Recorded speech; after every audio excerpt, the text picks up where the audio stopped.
লন্ডনের আজকের সকালটা আমাদের কাছে বেশ ব্যস্ততার। তার কারণ আমাদের ব্রেকফাস্টের পরে বেশ কয়েকটা জায়গায় যাওয়ার ছিল। এখানে যে কোনো জায়গা ভিজিটিংয়ের ক্ষেত্রেই প্রচণ্ড ডিসিপ্লিন মেনটেন হয়। তার কারণ হচ্ছে সব কিছুই ভীষণ সিস্টেমেটিক এখানে। আমি ব্রেকফাস্টের জায়গাটাও একটু দেখাতে চাই। এখানে ব্রেড থেকে শুরু করে ফ্রুটস থেকে শুরু করে বিভিন্ন কন্টিনেন্টাল ডিশেস থেকে শুরু করে সমস্ত কিছু অ্যাভেলেবল। ইভেন এখানে ককটেল, মকটেল, কেউ যদি ওয়াইন খেতে চায়, কেউ যদি জুস খেতে চায়, সব কিছুই অ্যাভেলেবল ছিল। এখানে যে কোনো জায়গা দেখার ক্ষেত্রে আমরা যদি 5 মিনিটসও লেট করি তাহলে প্রথমত তো আমাদের যে ড্রাইভার আছেন সে চলে যাবেন, আর তার সাথে সাথে আর যে জায়গাটাতে যাব সেই জায়গাটাও আর দেখা হবে না। এখানে সব কিছু এতটাই সিস্টেমেটিক অ্যান্ড ডিসিপ্লিনড, তাই জন্য খুব তাড়াতাড়ি আমরা ব্রেকফাস্ট করে নিয়ে বেরিয়ে পড়েছিলাম আজকের আমাদের প্রথম ডেস্টিনেশনের উদ্দেশ্যে, যেটা ছিল ব্রিস্টল। ব্রিস্টল শহরটা ভীষণ সুন্দর একটা নস্টালজিক থিমে মোড়া।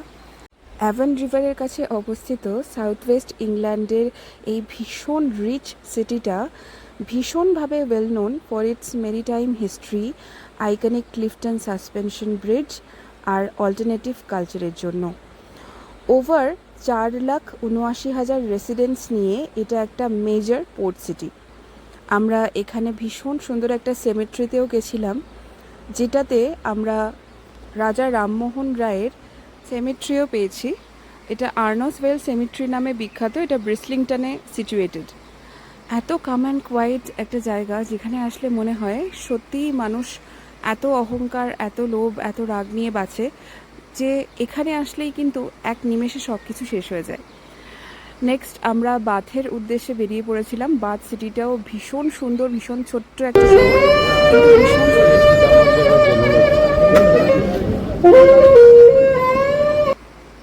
ম্যাকডিতে আজকে আমাদের লাঞ্চ ছিল। এখানে আমরা লাঞ্চের সময় খুব একটা ইন্ডিয়ান খাবার পাইনি, যেহেতু বিভিন্ন ধরনের ডেস্টিনেশনে যাওয়ার পথে এরকম স্ট্রিট ফুডই ম্যাক্সিমাম অ্যাভেলেবেল থাকে, তাই জন্য ম্যাকডি বা কেএফসি বা বার্গার কিং, যেগুলো আমাদের ইন্ডিয়াতেও অ্যাভেলেবেল, সেগুলোই তোমরা এখানে পেতে পারো। But quality is much much better here, কারণ ইন্ডিয়াতে চিকেন প্যাটি বা আলুর প্যাটির কোয়ালিটির থেকে এখানে কোয়ালিটিটা অনেকটা ভালো। বাথে ভিজিট দিয়ে আমরা আজকের ট্যুরটা শেষ করলাম। তারপরে আমাদের হোটেলে পৌঁছানো ছিল। যেহেতু খুব টায়ার্ড হয়ে গেছিলাম, হোটেলের ভিডিও আর তুলে উঠতে পারিনি। নেক্সট ভিডিওতে আশা করি তোমাদের দিতে পারবো। তো এই ব্রেকফাস্টের জায়গাটা দেখিয়ে দিলাম নতুন হোটেলের। তোমাদের আমাদের ব্লগগুলো কেমন লাগছে অবশ্যই জানিও ব্লগে। নেক্সট ব্লগ আসছে, আমরা পরপর দেওয়ার চেষ্টা করছি।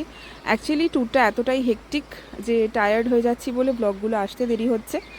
সাথে থেকো, অবশ্যই লাইক অ্যান্ড কমেন্ট করে দিও। Thank you.